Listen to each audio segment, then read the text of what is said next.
राधे राधे दोस्तों, विक्रम बेताल की कहानी में आपका फिर से स्वागत है। आइए जानते हैं इस कहानी के बारे में। सबसे बढ़कर कौन।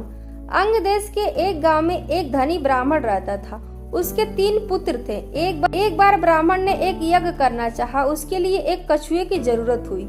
उसने तीनों भाइयों को कछुआ लाने को कहा। वे तीनों समुद्र पर पहुंचे। वहां उन्हें एक कछुआ मिल गया। बड़े ने कहा, मैं भोजन चंग हूँ, इसीलिए कछुए को हाथ नहीं लगाऊंगा। मझला बोला, मैं नारी चंग हूँ, मैं भी नहीं छूऊंगा। सबसे छोटा बोला, मैं सया चंग हूँ, सो मैं नहीं ले जाऊंगा। वे तीनों इस बहस में पड़ गए कि उनमें से बढ़कर कौन है। जब वे आपस में इसका फैसला न कर सके तो राजा के पास पहुंचे। राजा ने कहा, आप लोग रुके, मैं तीनों की अलग अलग जांच करूंगा।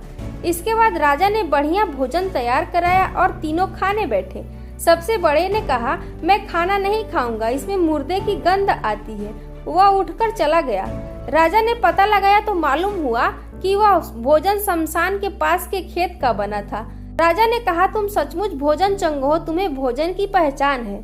रात के समय राजा ने एक सुंदर वेश्या को मझले भाई के पास भेजा।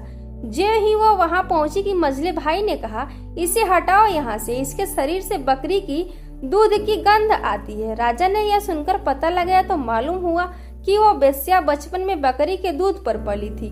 राजा बड़ा खुश हुआ और बोला, तुम सचमुच नारी चंग हो। इसके बाद उसने तीसरे भाई को सोने के लिए 7 गद्दों का पलंग दिया। जैसे ही वह उस पर लेटा कि एकदम से चीख उठा। लोगों ने देखा उसकी पीठ पर एक लाल रेखा खींची थी। राजा को खबर मिली तो उसने बिछौने को दिखवाया। 7 गद्दों के नीचे उसमें से एक बाल निकला। उसी से उसकी पीठ पर लाल लकीर हो गई थी।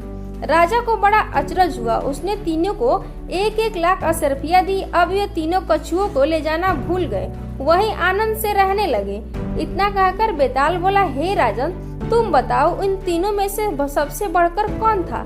राजा ने कहा, मेरे विचार से सबसे बढ़कर सया चंग था, क्योंकि उसकी पीठ पर बाल का निशान दिखाई दिया और ढूंढने पर बिस्तर में बाल भी पाया गया। बाकी 2 के बारे में तो यह कहा जा सकता है कि उन्होंने किसी से पूछकर जांच लिया होगा। इतना सुनते ही बेताल फिर पेड़ पर जा लटका। राजा लौटकर वहां गया और उसे लेकर लौटा तो उसने यह कहानी कही। दूसरी कहानी के लिए हमारे चैनल को सब्सक्राइब करें और वीडियो को लाइक करें। मिलते हैं फिर से एक और नई कहानी लेकर विक्रम बेताल की। तब तक के लिए जय सीताराम।